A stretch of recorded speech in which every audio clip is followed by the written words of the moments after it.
Hey guys, welcome back to this channel. In this video, I'll be showing you guys how you can get the orbs that are on the beanstalk, on the leaves, but you just don't want to climb the obby. So basically, they've changed the obby so you cannot now climb on the beanstalk anymore. I usually just go to the teleport and I kind of go down. It is easier to do than going up. I just place my camera where I want to fall and I just fall there. And then I just claim the rewards by doing that. It is a little bit easier to do, and if you fall, you can just basically go up again to do that. But it is easier for me. The obby is a little bit easier than the one that they have, but I just like doing this because it is easier.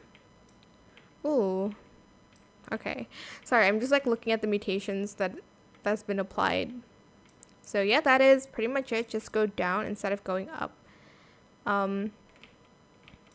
Well, and this is the last few days you can do this. So just grow your beanstalks, You'll have from today till tomorrow to do that.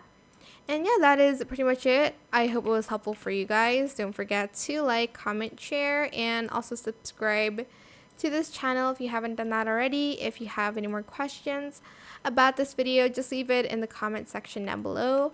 I will try my best to answer them all for you guys, and if you found this video helpful, please click the thanks button as well. That is it. Thank you so much for watching. Bye.